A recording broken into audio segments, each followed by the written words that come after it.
প্রাচীন কাল থেকেই এটি একটি বিতর্কের বিষয় হয়ে রয়েছে যে একজন পুরুষ আর একজন মহিলা একে অপরের সাথে মিলন করলে কে বেশি আনন্দ পায়, পুরুষ নাকি মহিলা। কিন্তু আপনারা জেনে অবাক হবেন যে আজ থেকে প্রায় 1000 বছর আগে এই বিষয়ে মহাভারতে বিস্তারিতভাবে লেখা রয়েছে।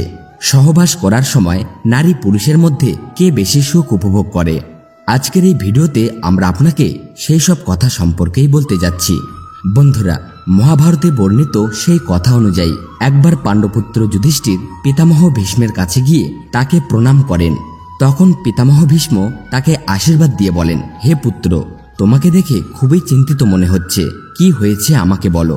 তখন যুধিষ্ঠির বলেন, পিতামহ, আমি একটি দ্বিধায় আটকে আছি, আপনি দয়া করে তার সমাধান করবেন। এই শুনে পিতামহ বলেন, পুত্র, প্রথমে তুমি তোমার সমস্যার ব্যাপারে বলো, তারপরে আমি তার সমাধান করার চেষ্টা করব। তখন যুধিষ্ঠির বলেন, পিতামহ, বেশ কিছুদিন ধরে আমি একটি প্রশ্নের কোনো সমাধান খুঁজে পাচ্ছি না যে মিলনের সময় নারী পুরুষের মধ্যে কে বেশি সুখ উপভোগ করে। তখন পিতামহ ভীষ্ম যুধিষ্ঠিরকে বলেন, পুত্র, এসো আমার কাছে এসে বসো, তারপর আমি তোমাকে রাজা ভঙ্গসুহানার কাহিনী শোনাবো। এরপর যুধিষ্ঠির পিতামহ ভীষ্মের কাছে গিয়ে বসে পড়েন। তখন পিতামহ ভীষ্ম বলেন, হে ধর্মরাজ, অনেক বছর আগে ভঙ্গসুহানা নামের এক রাজা ছিলেন। রাজার ন্যায় বিচারের কারণে তার প্রজারা সর্বদা সুখ শান্তিতে জীবনযাপন করত, কিন্তু দুর্ভাগ্যবশত তার কোনো পুত্র ছিল না। একবার তিনি পুত্র প্রাপ্তির ইচ্ছায় যজ্ঞ অনুষ্ঠান করেন, আর সেই যজ্ঞে কেবল অগ্নিদেবতাকেই প্রসন্ন করা হচ্ছিল, যার ফলে দেবরাজ ইন্দ্র খুবই ক্রোধিত হয়ে পড়েন। তিনি রাজা ভঙ্গসুহানাকে কঠিন শাস্তি দেবেন বলে সুযোগ খুঁজতে লাগলেন। কিন্তু রাজা ভঙ্গসুহানা কয়েকদিন ধরে যজ্ঞ করলেও সেই যজ্ঞে কোনো ভুল করেননি, যার ফলে দেবরাজ ইন্দ্রের ক্রোধ আরও বেড়ে যায়। এর কিছুদিন পর রাজা ভঙ্গসুহানা শিকার করতে বেরিয়ে পড়েন। এই দেখে দেবরাজ ইন্দ্র ভাবলেন, আমার অপমানের প্রতিশোধ নেওয়ার এটি উপযুক্ত সময়। এরপর যখন রাজা ভঙ্গসুহানা বনে পৌঁছালেন, তখন ইন্দ্রদেব তার উপর সম্মোহন মন্ত্র ছেড়ে দিলেন, যার ফলে রাজা ভঙ্গসুহানা জ্ঞান হারিয়ে বনের এদিক ওদিক ঘুরে বেড়াতে লাগলেন। জ্ঞান হারিয়ে তিনি না তো পথ খুঁজে পাচ্ছিলেন, না তো তিনি তার সৈন্যদের দেখতে পাচ্ছিলেন। এইভাবে রাজা ভঙ্গসুহানা তার সৈন্যদের থেকে অনেক দূরে চলে যান। এরপর রাজার খুবই জল পিপাসা পায়, আর তখনই তিনি ছোট্ট একটি নদী দেখতে পান, যাকে খুবই সুন্দর দেখা যাচ্ছিল। নদী দেখে রাজা সেই নদীর দিকে এগিয়ে গেলেন। প্রথমে তিনি তার ঘোড়াকে জল পান করান, এরপর নিজেও জলপান করতে নদীতে প্রবেশ করেন। কিন্তু নদীতে প্রবেশ করতেই রাজার শরীর ধীরে ধীরে পরিবর্তন হতে শুরু করে, আর দেখতেই দেখতে রাজা ভঙ্গসুহানা একজন পুরুষ থেকে নারী রূপে পরিবর্তন হয়ে যান, যা দেখে রাজা নিজেকে লজ্জিত বোধ করতে লাগলেন, আর জোরে জোরে তিনি কান্না করতে শুরু করলেন। তিনি কিছুতেই ভেবে পাচ্ছিলেন না যে কোন কর্মের ফলে তার সাথে এমন হয়েছে। তখন রাজা ভঙ্গসুহানা মনে মনে ভগবানকে বলতে লাগলেন, হে ভগবান, কোন অপরাধে আপনি আমার সাথে এই অন্যায় করেছেন? এখন এই রূপ নিয়ে আমি আমার রাজ্যে কিভাবে ফিরে যাব? এই তো কয়েকদিন আগেই যজ্ঞ থেকে আমার 100টি পুত্র প্রাপ্তি হয়েছে, তাদেরকে আমি কি জবাব দেব? এছাড়াও আমার রানী আমার জন্য রাজপ্রাসাদে অপেক্ষা করছেন, তাদের সামনে আমি রূপ নিয়ে কিভাবে যাব? হে ঈশ্বর, আপনি আমার রাজত্ব সহ আমার পুরুষত্বও কেড়ে নিয়েছেন, এছাড়াও আমার প্রজাদের এখন কি হবে? এইভাবে কিছুক্ষণ শোক করার পর রাজা তার রাজ্যে ফিরে গেলেন। এদিকে রাজা ভঙ্গসুহানা নারী রূপে তার রাজ্যে যখন প্রবেশ করলেন, তখন তাকে দেখে সবাই হতবাক হয়ে গেলেন। এরপর তিনি প্রাসাদে গিয়ে তার সমস্ত সভা সদস্যদের একটি সভা ডেকে তার সকল পুত্র ও মন্ত্রীদের বললেন, আমি এখন আর রাজ্য চালানোর যোগ্য নই, তাই আপনারা সবাই মিলে এখন এই রাজ্যকে চালান। কিন্তু খেয়াল রাখবেন, আমি না থাকায় আমার প্রজারা যেন কোনো রকম দুঃখ কষ্ট না পায়। আমি আমার বাকি জীবনটা এখন বনে গিয়ে কাটাতে চাই। এই বলে রাজা ভঙ্গসুহানা তার রানীর সাথে দেখা করলেন। এরপর জঙ্গলের দিকে চলে গেলেন। বনে গিয়ে ওই স্ত্রীরূপী রাজা এক তপস্বীর আশ্রমে গিয়ে বসবাস করতে লাগলেন। কয়েক বছর পর তিনি ওই তপস্বীর কয়েকটি পুত্রের জন্ম দিলেন। এরপর যখন তারা বড় হয়ে গেল, তখন রাজা ভঙ্গসুহানা তার পুত্রদের নিয়ে তার রাজ্যে ফিরে গেলেন, আর সেখানে গিয়ে তার পুত্রদের বললেন, আমি যখন পুরুষ ছিলাম তখন যেমন তোমরা সবাই আমার পুত্র ছিলে, তেমনি এই নারী রূপে এরা সবাই আমার পুত্র।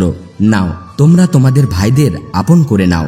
তখন থেকে রাজা ভঙ্গসুহানার সমস্ত পুত্রগণ একসাথেই বসবাস করতে লাগলেন। এদিকে দেবরাজেন্দ্র যখন দেখলেন রাজা ভঙ্গসুহানা এত অপমানিত হয়েও তার পুত্রদের নিয়ে সুখপূর্বক জীবনযাপন করে চলেছে, তখন তার ক্রোধ আরও বেড়ে যায়, তার ক্ষোভ আরও বেড়ে যায় এবং তার মনে প্রতিশোধের আগুন জ্বলে ওঠে। দেবরাজেন্দ্র ভাবতে লাগলেন, আমি রাজাকে পুরুষ থেকে স্ত্রী বানিয়ে ভুল করে ফেলিনি তো। এই ভেবে দেবরাজেন্দ্র এক ব্রাহ্মণের রূপ ধারণ করে নেন আর রাজা ভঙ্গসুহানার মহলে প্রবেশ করেন। মহলে প্রবেশ করে দেবরাজেন্দ্র সকল ভাইদের মধ্যে বিভেদ সৃষ্টি করার জন্য তাদের কানে কানে কান মন্ত্র দিলেন। কিছুদিনের মধ্যেই দেবরাজেন্দ্রের এই পরিকল্পনা সফল হয় আর রাজা ভঙ্গসুহানার সমস্ত পুত্ররা মিলে নিজেদের মধ্যেই যুদ্ধ করতে শুরু করে আর দেখতেই দেখতে একে অপরকে হত্যা করে ফেলে। এদিকে এইসব কথা যখন রাজা ভঙ্গসুহানা জানতে পারলেন তখন তিনি শোক করতে লাগলেন। তিনি তার পুত্রদের হারিয়ে কান্না করতে লাগলেন। তখন ইন্দ্রদেব ব্রাহ্মণের ছদ্মবেশে স্ত্রীরূপী রাজার কাছে এসে রাজাকে জিজ্ঞাসা করলেন, পুত্রী তুমি কাঁদছো কেন? তখন রাজা ভঙ্গসুহানা ইন্দ্ররূপী ব্রাহ্মণকে সব কথা খুলে বললেন। এই শুনে দেবরাজেন্দ্র তার আসল রূপে এসে রাজাকে তার ভুলের কথা জানালেন। দেবরাজ ইন্দ্র বললেন, হে মহারাজ, আপনি যজ্ঞ করার সময় শুধুমাত্র অগ্নি দেবতাকেই পুজো করেছেন আর আমাকে অপমান করেছেন, তাই আমি আপনার সাথে এইসব করতে বাধ্য হয়েছি। ইন্দ্রের মুখে এইসব কথা শুনে রাজা ভঙ্গসুহানা তার পা ধরে বললেন, হে দেবেন্দ্র, নিজের অজান্তে আমি অনেক বড় অপরাধ করে ফেলেছি, দয়া করে আপনি আমাকে ক্ষমা করে দিন। এই দেখে ইন্দ্রের মনে দয়া চলে আসে আর তিনি রাজাকে বরদান দিয়ে বললেন, হে নারীরূপী রাজা, তুমি তোমার সমস্ত পুত্রের মধ্যে কেবল একটি পুত্রকে জীবিত দেখতে পারবে। তখন স্ত্রীরূপী রাজা বলেন, হে দেবেন্দ্র, যদি তাই হয় তাহলে আমি নারীরূপে যেসব পুত্রদের জন্ম দিয়েছি তাদের মধ্যে কোনো একজনকে আপনি জীবিত করে দিন। এই কথা শুনে দেবরাজেন্দ্র অবাক হয়ে গেলেন এবং তার কারণ জানতে চাইলেন। তখন রাজা ভঙ্গসুহানা বলেন, হে দেবেন্দ্র, একজন নারীর ভালোবাসা একজন পুরুষের ভালোবাসার চেয়ে অনেক বেশি, তাই আমি আমার গর্ভ থেকে জন্ম নেওয়া পুত্রের জীবন ভিক্ষা চাইছি। রাজা ভঙ্গসুহানার এই কথা শুনে দেবরাজেন্দ্র খুবই প্রসন্ন হয়ে গেলেন এবং তিনি রাজার সমস্ত পুত্রদের জীবিত করে তোলেন। এরপর তিনি রাজা ভঙ্গসুহানাকে পুরুষ রূপে রূপান্তরিত হওয়ার বরদান দিলেন। কিন্তু নারীরূপী রাজা ইন্দ্রকে বললেন, হে দেবরাজ, আমি নারীরূপেই খুব খুশি আর আমি আমার জীবনের শেষ পর্যন্ত একজন নারী হয়ে থাকতে চাই। এই শুনে দেবরাজেন্দ্র জিজ্ঞাসা করলেন, হে মহারাজ, তাহলে কি আপনি পুরুষ হয়ে নিজের রাজ্য শাসন করতে চান না? ভঙ্গসুহানা বলেন, না, কারণ মিলনের সময় একজন নারী একজন পুরুষের তুলনায় অনেক বেশি আনন্দ আর সুখ পেয়ে থাকে, তাই আমি নারী রূপেই থাকতে চাই।